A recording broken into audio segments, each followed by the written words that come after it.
안녕하세요. 정다운 부동산 공인중개사 박혜경입니다. 오늘은 전세나 월세 계약 만료 시에 임차인이 알아야 할 상식에 대해서 말씀드리겠습니다. 임차인이 세대로 살다가 계약 기간이 남아 있는데 부득이 이사를 가야 할 상황이 생길 수도 있는데요. 이때는 집주인에게 미리 알려야 하겠죠. 또 계약 기간 만료가 다 되어 갈 때도 집주인에게 미리 알려야 하는데요. 이러한 경우에 임차인으로서 집주인과 원활한 소통을 위하여 합리적인 방법은 어떤 것이 있을까 한번 알아보겠습니다. 계약기간 만료 전 이사를 하고 싶은 경우, 계약기간이 아직 남아있는 상태에서 사정이 생겨서 이사 나가야 하는 상황이 생길 수도 있겠죠. 이럴 때는 적어도 이사를 하고 싶은 날의 2, 3개월 전에 미리 집주인에게 말씀을 해주셔야 합니다. 집주인에게도 새로운 임차인을 구할 시간적인 여유가 필요하겠죠. 임차인이 계약기간 다 못 채우고 나가는 경우라면 새로운 임차인을 들이는 중개수수료는 집주인이 부담하는 것이 아니고 기존 임차인이 부담하셔야 합니다. 계약기간 만료 후 임차한 집을 나가는 경우에는 계약기간이 끝나기 2, 3개월 전에 집주인에게 미리 말씀해 주시는 것이 예의인데요.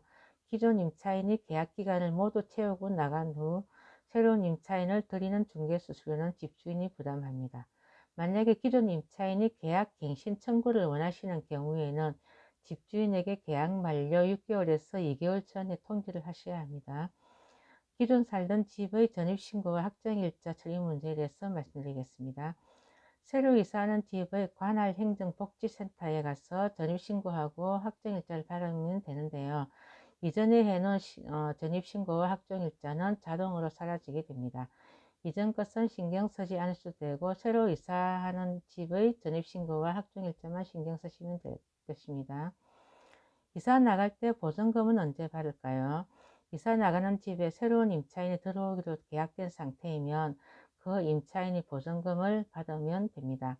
하지만 이때 이사를 나가고 들어오는 날이 같으면 문제될 것이 없는데 이사 나가는 사람이 이사 들어올 사람보다 먼저 나가는 경우에는 상황이 복잡해질 수가 있어요. 보증금을 돌려받는 타이밍이 맞지 않기 때문이죠.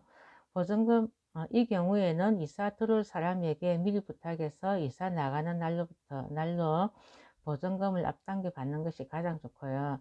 이럴 때는 이사 들어올 사람은 확정일자를 일찍 받으시면 됩니다. 새로 이사 들어온 임차인이 보증금을 미리 주지 않을 수도 있는데요. 이런 상황이 생긴다면 보증금을 돌려받지 못하고 먼저 이사를 나가야 하는 것이죠.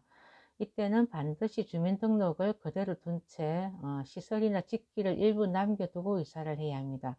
안 그러면 대항력이 없어지니까 주의하셔야겠죠. 판례에 따르면 점유를 하지 않으면 대항력과 우선 변제권을 상실한다고 했어요. 기존 계약서는 어떻게 하나요? 임차인이 세던 집에서 나오게 되면 차후 발생할 수 있는 사기를 방지하기 위해서 이삿날 임대인과 임차인은 가지고 있던 계약서를 모두 폐기하기를 원할 수도 있는데요. 미리 스마트폰으로 촬영해 주시면 좋을 것 같습니다. 차후 분쟁이 있을 때 근거 자료로도 사용할 수 있으니까요. 요즘은 이런 현상은 잘 없습니다. 보증금 정액으로 확정일자를 새롭게 받으면 예전 확정일자는 무효가 되는지요? 이럴 경우에는 보증금 정액으로 인해 확정일자를 새로 받으면 예전에 받은 확정일자가 무효가 되는 것은 아닙니다. 처음 계약 당시의 보증금은 예전에 받은 확정일자를 기준으로 그대로 보호를 받고요. 그리고 새로 올려준 보증금은 새롭게 받은 확정일자를 기준으로 보호받게 됩니다. 즉, 두 보증금을 따로따로 보호받게 되는 것이죠. 무허가 건물에도 주택임대차 보호법이 적용되는지요. 허가를 받지 않고 지은 무허가 건물에 살아도 보증금을 돌려받을 수 있습니다. 무허가 건물이라도 주택임대차 보호법이 적용됩니다. 미등기 건물이나 준공검사를 받지 못한 건물, 용도 변경 건물 등도 주택임대차 보호법을 적용받을 수 있습니다. 임대차 계약 종료 시 임차인이 꼭 챙기셔야 할 내용들을 살펴봤습니다. 감사합니다.